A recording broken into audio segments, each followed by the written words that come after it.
ನಮಸ್ತೆ ವೀಕ್ಷಕರೇ, ನಾನು ಈ ದಿನ ಮಸಾಲೆ ಉಪ್ಪಿಟ್ಟು ಯಾವ ರೀತಿ ಮಾಡೋದು ಅಂತ ತೋರಿಸ್ಕೊಡ್ತಾ ಇದ್ದೀನಿ. ನಾರ್ಮಲ್ ಆಗಿ ಪ್ಲೇನ್ ಉಪ್ಪಿಟ್ಟು ಮಾಡೋದಕ್ಕಿಂತ ಈ ರೀತಿ ಮಸಾಲೆ ಉಪ್ಪಿಟ್ಟು ಮಾಡಿ ನೋಡಿ, ತುಂಬಾ ರುಚಿಯಾಗಿರುತ್ತೆ. ಮತ್ತೆ ಮತ್ತೆ ಮಾಡ್ತಾ ಇರ್ತೀರಾ, ಅಷ್ಟು ರುಚಿಯಾಗಿರುತ್ತೆ. ಹಾಗೆ ನಿಮಗೆ ಈ ವಿಡಿಯೋ ಇಷ್ಟ ಆದರೆ ಪ್ಲೀಸ್ ವಿಡಿಯೋನ ಲೈಕ್ ಮಾಡಿ ಮತ್ತು ಚಾನಲ್ಗೆ ಸಬ್ಸ್ಕ್ರೈಬ್ ಮಾಡಿ. ಈಗ ಮಸಾಲೆ ಉಪ್ಪಿಟ್ಟು ಯಾವ ರೀತಿ ಮಾಡೋದು ಅಂತ ನೋಡ್ಕೊಳ್ಳೋಣ ಬನ್ನಿ. ಮೊದಲು ಒಂದು ಪ್ಯಾನ್ಗೆ 1 ಕಪ್ಪಷ್ಟು ದಪ್ಪ ರವೆ ಹಾಕೊಂಡಿದ್ದೀನಿ. ಈಗ ಉರಿನ ಮೀಡಿಯಂ ಫ್ಲೇಮಲ್ಲಿ ಇಟ್ಕೊಂಡು ರವೆನ ಒಂದು 5 ನಿಮಿಷ ಹುರಿದಿಟ್ಕೊಳ್ತಾ ಇದ್ದೀನಿ. ಸಣ್ಣ ಸ್ಟವ್ ಆದರೆ ಉರಿನ ಮೀಡಿಯಂ ಫ್ಲೇಮಲ್ಲಿ ಇಟ್ಕೊಳ್ಳಿ, ದೊಡ್ಡ ಸ್ಟವ್ ಆದರೆ ಉರಿನ ಲೋ ಫ್ಲೇಮಲ್ಲಿ ಇಟ್ಕೊಂಡು ರವೆನ ಹುರಿದಿಟ್ಕೋಬೇಕಾಗತ್ತೆ. ಈಗ ನೋಡಿ, ರವೆ ಘಮ ಘಮ ಅನ್ನಲಿಕ್ಕೆ ಶುರುವಾಗಿದೆ ಮತ್ತು ಬಣ್ಣ ಕೂಡ ಸ್ವಲ್ಪ ಬದಲಾಗಿದೆ. ತಕ್ಷಣ ಸ್ಟವ್ ಆಫ್ ಮಾಡಿಕೊಂಡು ಈ ಹುರಿದಿರುವಂಥ ರವೆನ ಒಂದು ಬಟ್ಲಿಗೆ ಎತ್ತಿಟ್ಕೊಳ್ತಾ ಇದ್ದೀನಿ. ಈಗ ನೋಡಿ, ಹುರಿದಿರುವಂಥ ರವೆನ ಒಂದು ಬಟ್ಲಿಗೆ ಎತ್ತಿಟ್ಕೊಂಡಿದ್ದೀನಿ. ನಂತರ ಮತ್ತೆ ಅದೇ ಪ್ಯಾನ್ಗೆ 3 ಟೇಬಲ್ ಸ್ಪೂನಷ್ಟು ಎಣ್ಣೆ ಹಾಕ್ಕೊಳ್ತಾ ಇದ್ದೀನಿ. ನೀವಿಲ್ಲಿ ಎಣ್ಣೆ ಪ್ರಮಾಣ ಉಪ್ಪಿಟ್ಟಲ್ಲಿ ಜಾಸ್ತಿ ಬೇಕು ಅನಿಸಿದ್ರೆ ಜಾಸ್ತಿ ಪ್ರಮಾಣದಲ್ಲಿ ಎಣ್ಣೆ ಉಪಯೋಗಿಸಬಹುದು, ಅಥವಾ ಕಡಿಮೆ ಎಣ್ಣೆ ಇರಲಿ ಅಂತ ಅಂದರೆ ಕಡಿಮೆ ಪ್ರಮಾಣದಲ್ಲಿ ಎಣ್ಣೆ ಉಪಯೋಗಿಸಬಹುದು. ನಂತರ 1 ಟೀ ಸ್ಪೂನಷ್ಟು ಕಡಲೆಬೇಳೆ ಹಾಕಿ ಚೆನ್ನಾಗಿ ಹುರಿದಿಟ್ಕೊಳ್ತಾ ಇದ್ದೀನಿ. ಹಾಗೆ 1 ಟೀ ಸ್ಪೂನಷ್ಟು ಉದ್ದಿನಬೇಳೆ ಹಾಕ್ಕೊಳ್ತಾ ಇದ್ದೀನಿ. ಈಗ ಉರಿನ ಮೀಡಿಯಂ ಫ್ಲೇಮಲ್ಲಿ ಇಟ್ಕೊಂಡು ಚೆನ್ನಾಗಿ ಕಡಲೆಬೇಳೆ ಮತ್ತು ಉದ್ದಿನಬೇಳೆನ ಹುರಿದಿಟ್ಕೊಂಡಿದ್ದೀನಿ. ನಂತರ ಅರ್ಧ ಟೀ ಸ್ಪೂನಷ್ಟು ಸಾಸಿವೆ ಹಾಕ್ಕೊಳ್ತಾ ಇದ್ದೀನಿ. ಸಾಸಿವೆ ಚಿಟಪಟ ಅಂತ ಸಿಡಿಬೇಕು, ಅಲ್ಲಿವರೆಗೂ ಫ್ರೈ ಮಾಡ್ಕೋಬೇಕಾಗತ್ತೆ. ನಂತರ 2 ಮೀಡಿಯಂ ಸೈಜ್ ಈರುಳ್ಳಿನ ಸಣ್ಣದಾಗಿ ಹೆಚ್ಚಿ ಹಾಕ್ಕೊಳ್ತಾ ಇದ್ದೀನಿ. ಇದೇ ಸಮಯದಲ್ಲಿ ಅರ್ಧ ಟೀ ಸ್ಪೂನಷ್ಟು ಉಪ್ಪು ಹಾಕ್ಕೊಳ್ತಾ ಇದ್ದೀನಿ.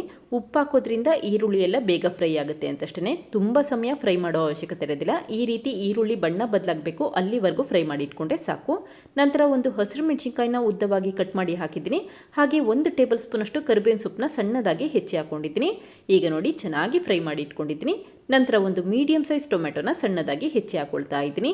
ಈ ರೀತಿ ಮಸಾಲೆ ಉಪ್ಪಿಟ್ಟು ಮಾಡಲಿಕ್ಕೆ ತುಂಬ ಪ್ರಮಾಣದಲ್ಲಿ ಟೊಮೆಟೊ ಉಪಯೋಗಿಸಬೇಡಿ, ಕೇವಲ 1 ಟೊಮೆಟೊ ಉಪಯೋಗಿಸಿದ್ರೆ ಸಾಕು. ಟೊಮೆಟೊ ಸ್ವಲ್ಪ ಸಾಫ್ಟ್ ಆಗಬೇಕು, ಅಲ್ಲಿವರೆಗೂ ಫ್ರೈ ಮಾಡ್ಕೋಬೇಕಾಗತ್ತೆ. ಈಗ ಟೊಮೆಟೊ ಸ್ವಲ್ಪ ಸಾಫ್ಟ್ ಆಗಿದೆ. ನಂತರ ತರಕಾರಿಗಳನ್ನ ಉಪಯೋಗಿಸಬಹುದು.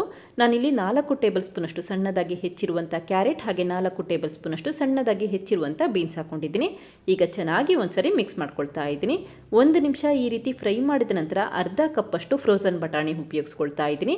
ಹಸಿ ಬಟಾಣಿ ಇದ್ದರೆ ಹಸಿ ಬಟಾಣಿ ಉಪಯೋಗಿಸ್ಕೊಳ್ಳಿ, ಇಲ್ಲ ಅಂತಂದರೆ ಈ ರೀತಿ ಫ್ರೋಝನ್ ಬಟಾಣಿ ಉಪಯೋಗಿಸಬಹುದು, ಅಥವಾ ಬಟಾಣಿ ಬೇಡ ಅನಿಸಿದ್ರೆ ಹಾಗೆ ಕೂಡ ಮಾಡ್ಕೋಬಹುದು. ಈಗ ಉರಿನ ಲೋ ಫ್ಲೇಮಲ್ಲಿ ಇಟ್ಕೊಂಡು ತರಕಾರಿನ 1-2 ನಿಮಿಷ ಬೇಯಲಿಕ್ಕಿಡ್ತಾ ಇದ್ದೀನಿ. ಇದೇ ಸಮಯದಲ್ಲಿ ಮಿಕ್ಸಿ ಜಾರಿಗೆ 3 ಟೇಬಲ್ ಸ್ಪೂನಷ್ಟು ಹಸಿ ತೆಂಗಿನಕಾಯಿ ತುರಿ ಹಾಕ್ಕೊಳ್ತಾ ಇದ್ದೀನಿ. ಹಾಗೆ 2 ಸಣ್ಣ ಪೀಸ್ ಚಕ್ಕೆ ಹಾಕ್ಕೊಂಡಿದ್ದೀನಿ. ನಂತರ 2 ಲವಂಗ ಹಾಕ್ಕೊಳ್ತಾ ಇದ್ದೀನಿ. ಈ ರೀತಿ ಉಪ್ಪಿಟ್ಟು ಮಾಡಬೇಕಾದ್ರೆ ಸ್ವಲ್ಪ ಚಕ್ಕೆ ಮತ್ತು ಲವಂಗ ಉಪಯೋಗಿಸಿ ನೋಡಿ, ಒಂದು ಒಳ್ಳೆ ಫ್ಲೇವರ್ ಬರುತ್ತೆ. ನಂತರ ಅರ್ಧ ಟೀ ಸ್ಪೂನಷ್ಟು ಶುಂಠಿ ಹಾಕ್ಕೊಳ್ತಾ ಇದ್ದೀನಿ. ಹಾಗೆ 1 ಟೀ ಸ್ಪೂನಷ್ಟು ಬೆಳ್ಳುಳ್ಳಿ ಹಾಕ್ಕೊಳ್ತಾ ಇದ್ದೀನಿ. ಬೆಳ್ಳುಳ್ಳಿ ಪ್ರಮಾಣ ಶುಂಠಿಗಿನ್ನ ಸ್ವಲ್ಪ ಜಾಸ್ತಿ ಉಪಯೋಗಿಸ್ಕೊಳ್ಳಿ. ನಂತರ 3 ಹಸಿರು ಮೆಣಸಿನ್ಕಾಯಿ ಹಾಕ್ಕೊಳ್ತಾ ಇದ್ದೀನಿ. ಹಾಗೆ 1/4 ಕಪ್ಪಷ್ಟು ಕೊತ್ತಂಬರಿ ಸೊಪ್ಪು ಹಾಕ್ಕೊಳ್ತಾ ಇದ್ದೀನಿ, ಅಥವಾ 1/4 ಹಿಡಿಯಷ್ಟು ಕೊತ್ತಂಬರಿ ಸೊಪ್ಪು ಉಪಯೋಗಿಸಿದ್ರೆ ಸಾಕು. ನಂತರ 1/4 ಟೀ ಸ್ಪೂನಷ್ಟು ಅರಿಶಿಣದ ಪುಡಿ ಹಾಕಿದ್ದೀನಿ. ಹಾಗೆ 1/4 ಕಪ್ಪಷ್ಟು ಪುದೀನ ಸೊಪ್ಪು ಹಾಕ್ಕೊಳ್ತಾ ಇದ್ದೀನಿ. ಈಗ ಸ್ವಲ್ಪ ನೀರನ್ನು ಹಾಕಿ ತರಿತರಿಯಾಗಿ ರುಬ್ಬಿಟ್ಕೊಳ್ತಾ ಇದ್ದೀನಿ. ನುಣ್ಣಗೆ ರುಬ್ಲಿಕ್ಕೆ ಹೋಗಬೇಡಿ, ಈ ರೀತಿ ಸ್ವಲ್ಪ ತರಿತರಿಯಾಗಿ ರುಬ್ಬಿಟ್ಕೊಂಡ್ರೆ ಸಾಕು.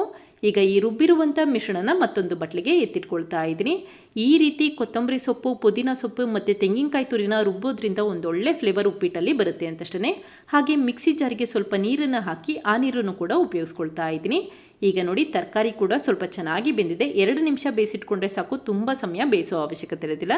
ತಕ್ಷಣವೇ ರುಬ್ಬಿರುವಂಥ ಮಿಶ್ರಣನ ಹಾಕ್ಕೊಳ್ತಾ ಇದ್ದೀನಿ. ಈಗ ಉರಿನ ಮೀಡಿಯಂ ಫ್ಲೇಮಲ್ಲಿ ಇಟ್ಕೊಂಡು 1-2 ನಿಮಿಷ ಫ್ರೈ ಮಾಡ್ಕೊಳ್ತಾ ಇದ್ದೀನಿ. ರುಬ್ಬಿರುವಂಥ ಮಸಾಲೆಯಲ್ಲಿರುವಂಥ ಹಸಿ ಸ್ಮೆಲ್ ಹೋಗಬೇಕು, ಅಲ್ಲಿವರೆಗೂ ಫ್ರೈ ಮಾಡ್ಕೋಬೇಕಾಗತ್ತೆ. ಈ ರೀತಿ ಡ್ರೈ ಆಗಿರಬೇಕು, ಆವಾಗ ರುಬ್ಬಿರುವಂಥ ಮಸಾಲೆಯಲ್ಲಿರುವಂಥ ನೀರಿನಂಶ ಎಲ್ಲ ಹೊರಟೋಗಿದೆ ಮತ್ತು ಹಸಿ ಸ್ಮೆಲ್ ಎಲ್ಲ ಹೊರಟೋಗಿದೆ ಅಂತ ಅರ್ಥ. ನಂತರ ಅಷ್ಟೇ 2 ಕಪ್ಪಷ್ಟು ನೀರು ಹಾಕ್ಕೊಳ್ತಾ ಇದ್ದೀನಿ.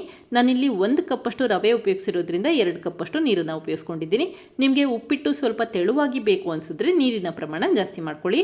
ಇದೇ ಸಮಯದಲ್ಲಿ ರುಚಿಗೆ ತಕ್ಕಷ್ಟು ಉಪ್ಪು ಹಾಕ್ಕೊಳ್ತಾ ಇದ್ದೀನಿ. ಈರುಳ್ಳಿ ಫ್ರೈ ಮಾಡಬೇಕಾದ್ರೆ ಮೊದಲೇ ಸ್ವಲ್ಪ ಉಪ್ಪು ಹಾಕಿರೋದ್ರಿಂದ ಈಗ ಸ್ವಲ್ಪ ಕಡಿಮೆ ಪ್ರಮಾಣದಲ್ಲಿ ಉಪ್ಪು ಹಾಕಿ ಚೆನ್ನಾಗಿ ಮಿಕ್ಸ್ ಮಾಡಿ ಇಟ್ಕೊಂಡಿದ್ದೀನಿ. ಯಾವಾಗ ಈ ರೀತಿ ನೀರು ಕುದಿಲಿಕ್ಕೆ ಶುರುವಾಗುತ್ತೆ ಆವಾಗ ಉರಿನ ಲೋ ಫ್ಲೇಮಲ್ಲಿ ಇಟ್ಕೊಂಡಿದ್ದೀನಿ. ನಂತರ ಅಷ್ಟೇ ರವೆನ ಹಾಕ್ಕೊಳ್ತಾ ಇದ್ದೀನಿ. ಈ ರೀತಿ ಸ್ವಲ್ಪ ಸ್ವಲ್ಪನೇ ರವೆ ಹಾಕ್ಕೊಂಡು ನಿಧಾನಕ್ಕೆ ಕಂಟಿನ್ಯೂಯಸ್ ಆಗಿ ಮಿಕ್ಸ್ ಮಾಡ್ಕೊಳ್ತಾ ಬರಬೇಕಾಗತ್ತೆ. ಈ ರೀತಿ ಕಂಟಿನ್ಯೂಯಸ್ ಆಗಿ ಮಿಕ್ಸ್ ಮಾಡೋದ್ರಿಂದ ಗಂಟುಗಳಾಗಲ್ಲ ಅಂತಷ್ಟೇ. ಈಗ ಹುರಿದಿರುವಂಥ ಎಲ್ಲ ರವೆನೂ ಹಾಕಿಟ್ಕೊಂಡಿದ್ದೀನಿ. ನಂತರ ಒಂದ್ಸರಿ ಚೆನ್ನಾಗಿ ಮಿಕ್ಸ್ ಮಾಡ್ಕೊಳ್ತಾ ಇದ್ದೀನಿ. ಈ ರೀತಿ ಮಸಾಲೆ ಎಲ್ಲ ರವೆಗೆ ಹಾಡ್ಕೋಬೇಕು, ಅದಕ್ಕೋಸ್ಕರ ಒಂದ್ಸರಿ ಮಿಕ್ಸ್ ಮಾಡಿ ಇಟ್ಕೊಂಡ್ರೆ ಸಾಕು. ನಂತರ ಲಿಡ್ ಕ್ಲೋಸ್ ಮಾಡಿ 5 ನಿಮಿಷ ಉರಿನ ಲೋ ಫ್ಲೇಮಲ್ಲಿ ಇಟ್ಕೊಂಡು ಬೇಯಲಿಕ್ಕಿಡ್ತಾ ಇದ್ದೀನಿ. ತುಂಬ ಸಮಯ ಬೇಯಿಸೋ ಅವಶ್ಯಕತೆ ಇರೋದಿಲ್ಲ, 5 ನಿಮಿಷ ಸಣ್ಣ ಉರಿಯಲ್ಲಿ ಬೇಯಿಸಿದ್ರೆ ಸಾಕು. ಈಗ ನೋಡಿ 5 ನಿಮಿಷ ಆಗಿದೆ, ಉಪ್ಪಿಟ್ಟು ಕೂಡ ರೆಡಿಯಾಗಿದೆ. ಎಷ್ಟು ಚೆನ್ನಾಗಿ ಬಂದಿದೆ ಅಂತ ಗೊತ್ತಾಗ್ತಾ ಇದೆ. ಈ ರೀತಿ ತೆಂಗಿನಕಾಯಿ ತುರಿ ಮತ್ತು ಕೊತ್ತಂಬರಿ ಸೊಪ್ಪನ್ನ ರುಬ್ಬಿ ಹಾಕೋದ್ರಿಂದ ಉಪ್ಪಿಟ್ಟಲ್ಲಿ ಒಂದು ಒಳ್ಳೆ ಫ್ಲೇವರ್ ಬರುತ್ತೆ. ಈಗ ಮತ್ತೆ ಕೊತ್ತಂಬರಿ ಸೊಪ್ಪು ಮತ್ತು ತೆಂಗಿನಕಾಯಿ ತುರಿ ಹಾಕೋ ಅವಶ್ಯಕತೆ ಇರೋದಿಲ್ಲ, ಯಾಕೆಂತಂದರೆ ರುಬ್ಬೇಕಾದ್ರೆ ತೆಂಗಿನಕಾಯಿ ತುರಿ ಮತ್ತು ಕೊತ್ತಂಬರಿ ಸೊಪ್ಪನ್ನ ಹಾಕಿರ್ತೀವಿ. ಕೊನೆಯದಾಗಿ ಸ್ವಲ್ಪ ನಿಂಬೆ ಹಣ್ಣಿನ ರಸ ಹಾಕಿ ಒಂದ್ಸರಿ ಮಿಕ್ಸ್ ಮಾಡ್ಕೊಳ್ತಾ ಇದ್ದೀನಿ. ಇನ್ನೇನು ಸ್ಟವ್ ಆಫ್ ಮಾಡಬೇಕು ಅನ್ನೋ ಸಮಯದಲ್ಲಿ ಅರ್ಧ ಹೋಳು ನಿಂಬೆ ಹಣ್ಣಿನ ರಸ ಹಾಕಿ ಒಂದ್ಸರಿ ಮಿಕ್ಸ್ ಮಾಡ್ಕೊಳ್ಳಿ. ಈಗ ಮಾಡಿಟ್ಟಿರುವಂಥ ಉಪ್ಪಿಟ್ಟನ್ನು ಒಂದು ಬಟ್ಲಿಗೆ ಸರ್ವ್ ಮಾಡ್ಕೊಳ್ತಾ ಇದ್ದೀನಿ. ನೋಡಿ ಎಷ್ಟು ಚೆನ್ನಾಗಿ ಉಪ್ಪಿಟ್ಟು ಬಂದಿದೆ ಅಂತ ಗೊತ್ತಾಗ್ತಾ ಇದೆ. ನಂತರ ಈ ಬಟ್ಲನ್ನು ಒಂದು ಪ್ಲೇಟ್ ಮೇಲೆ ಉಲ್ಟಾ ಮಾಡ್ಕೊಳ್ತಾ ಇದ್ದೀನಿ. ಹಾಗೆ ಸ್ವಲ್ಪ ಪುದೀನ ಸೊಪ್ಪಿಂದ ಡೆಕೋರೇಟ್ ಮಾಡ್ಕೊಳ್ತಾ ಇದ್ದೀನಿ.